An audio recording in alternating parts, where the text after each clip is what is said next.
Hello friends, मैं प्रवीण कुमार। मैं आप लोगों को स्टडी सिलेबस में स्वागत करता हूं।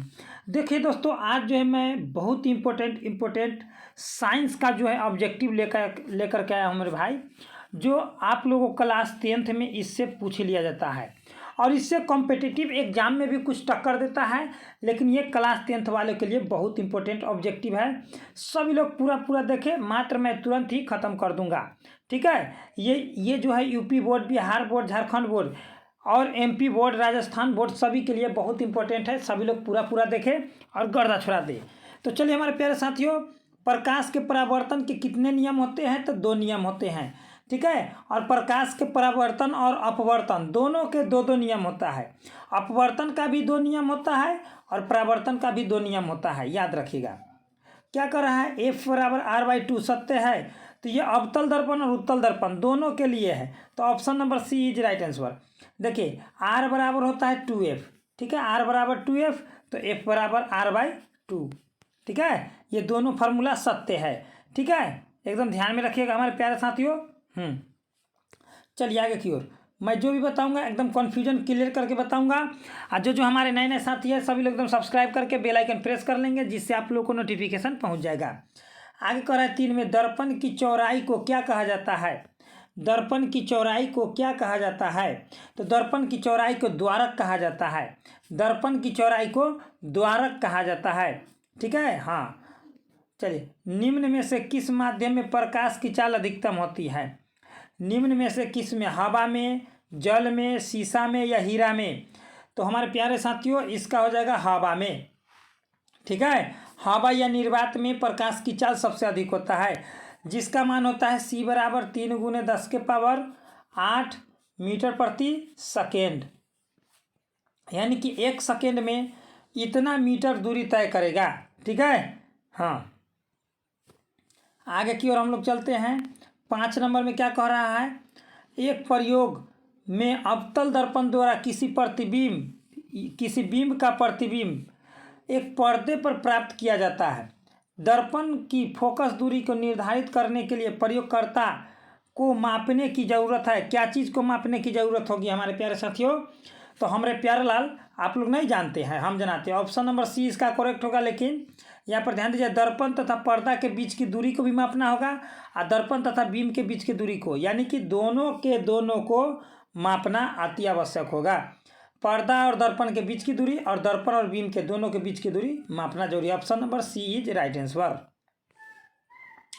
यदि आप लोगों को कहीं पर भी क्लास 10th में साइंस में यदि दिक्कत हो तो हमें कमेंट करके कमेंट बॉक्स में हमें बता सकते हैं। ठीक है, और आप लोगों को रोज़ डेली हिंदी, इंग्लिश, ठीक है, और साइंस का ऑब्जेक्टिव डेली अपलोड होगा। संस्कृत का भी 6 में करा है, कौन सा लेंस अपसारी लेंस, हाँ, कौन सा लेंस अपसारी लेंस भी कहा जाता है? किस लेंस को? तो अपसारी तो अवतल, अपसारी तो अवतल, अभिसारी, 1 मिनट, अपसारी तो अवतल। ठीक है, अप तो अप तो अभिसारी कहेगा, अभिसारी तो उत्तल। याद रखिएगा, हाँ हमारे भाइयों, याद रखिएगा। चलिए 7 में, समतल दर्पण द्वारा बना प्रतिबिंब, समतल दर्पण द्वारा बना प्रतिबिंब आभासी और सीधा होता है। समतल दर्पण द्वारा बना प्रतिबिंब आभासी और सीधा होता है। आँख व्यवहार होता है, तो दोस्तों हमारे आँख, हम लोगों का आँख जो है उत्तल लेंस की तरह कार्य करता है। पूछेगा मनुष्य का आँख, ठीक है, और हाथी का आँख जो होता है अवतल दर्पण और मनुष्य का आँख जो है उत्तल दर्पण। याद रखिएगा, ये मनुष्य के व्यवहार में पूछा गया है, तो यह उत्तल लेंस हो जाएगा, सॉरी लेंस, उत्तल लेंस हो जाएगा। ठीक है, और हाथी कहेगा तो अवतल लेंस, हाथी कहेगा तो अवतल लेंस। तो इसमें लेंस का चर्चा किया है, तो आँख जो यहाँ पर लेंस के रूप में होता है। चलिए आगे की ओर। मानव नेत्र में किस प्रकार का लेंस पाया जाता है? तो उत्तल लेंस पाया जाता है, और हाथी में कहेगा तो अवतल। चलिए 10 में, मानव नेत्र जिस भाग पर प्रतिबिंब बनाते हैं वह है, कौन सा है? मतलब मानव नेत्र द्वारा किस भाग पर प्रतिबिंब बनता है? तो दृष्टि पटल पर, दृष्टि पटल पर मानव नेत्र जो है प्रतिबिंब बनाता है। आगे की ओर, यदि आप लोग लाइव क्लास करना चाहते हैं तो हमारे दिए गए व्हाट्सएप का लिंक पर आप लोग ज्वाइन कर जाए और हमसे जुड़े रहे, और इसे सब्सक्राइब करके बेल आइकन प्रेस कर ले, जिससे आप लोग को नोटिफिकेशन पहुंचते रहेगा। निम्नलिखित में से कौन सा संबंध सत्य है? कौन सा संबंध सत्य है? तो 11 का हो जाएगा सी, ऑप्शन नंबर सी, V बराबर आई आर, V बराबर आई आर, V बराबर आई आर, या I बराबर V बटा आर भी, ये हो जाएगा। ठीक है, या V बराबर आई आर तो हो ही गया है, तो यहाँ पर V बराबर आई बार आर बाई आई दे दिया तो गलत है। चलिए, ऑप्शन नंबर V बराबर आई आर ओम का नियम है। ओम का नियम क्या होता है? तो V बराबर आई आर।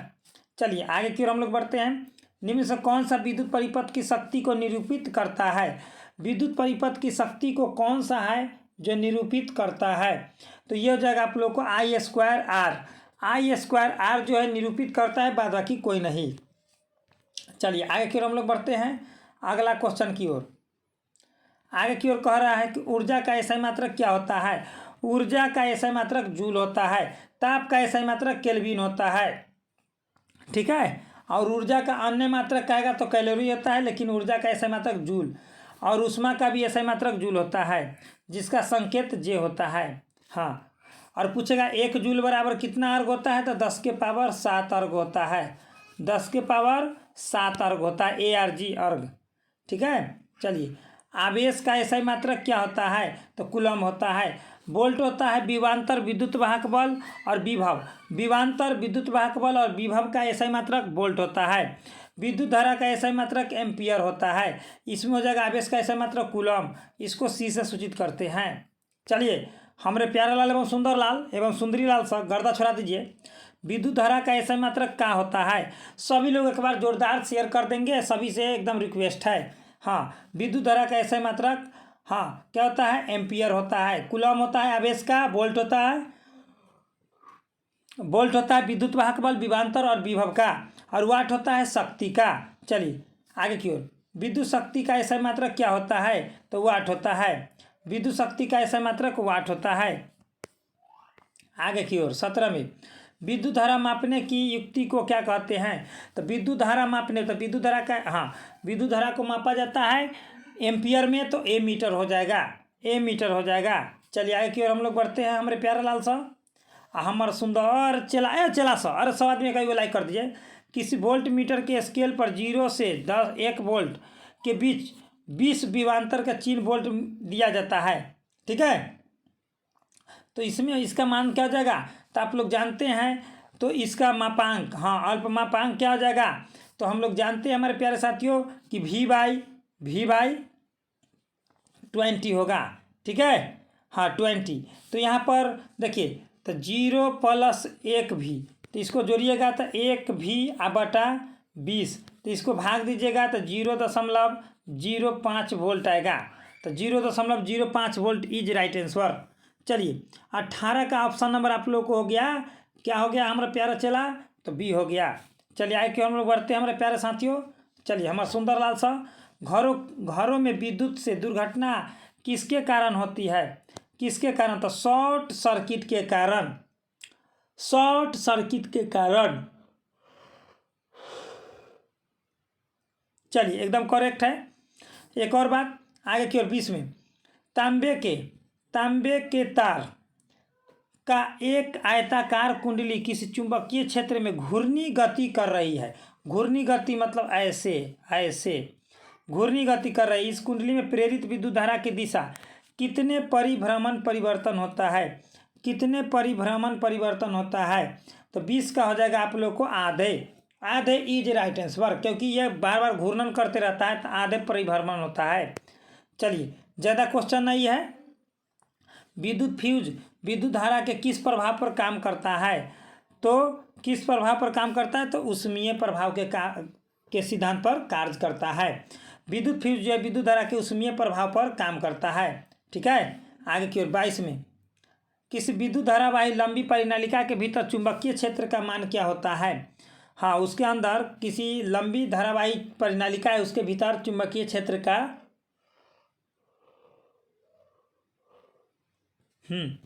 तो क्या हो जाएगा? तो इसका हो जाएगा आप लोग को हमारे प्यारे साथियों सभी बिंदुओं पर समान होता है। ठीक है, समान है। ज़्यादा नहीं, 26 गो ऑब्जेक्टिव है। मैं ज़्यादा लेकर के नहीं आया हूँ, केवल आप लोग एक लाइक करते रहें, हमें सपोर्ट करते रहें और सब्सक्राइब करके बेल आइकन प्रेस कर लें, जिससे आप लोग को हमेशा नोटिफिकेशन पहुँचते रहेगा। ऊर्जा के सभी रूप में अनंत स्रोत किसे कहा जाता है?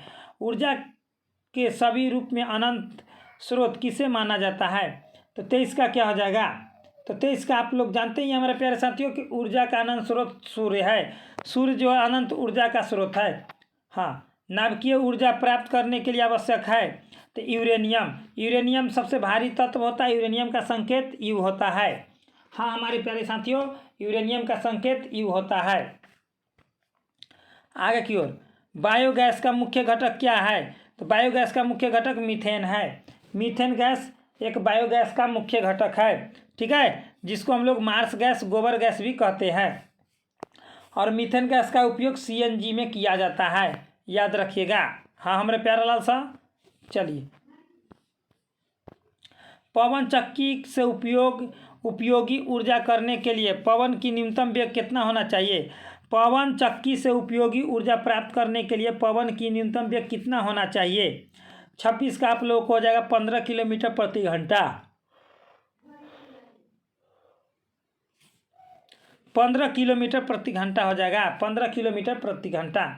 चलिए हमारे प्यारे साथियों, अगर आप लोगों को अच्छा लगा हो तो आप लोग लाइक कर ले, सब्सक्राइब कर ले और बेल आइकन को प्रेस कर दे, चलिए, जिससे आप लोग को नोटिफिकेशन पहुंचते रहेगा। चलिए दोस्तों, इतना ही पर best of luck my dear friends. फिर मिलते हैं हम लोग अगले वीडियो के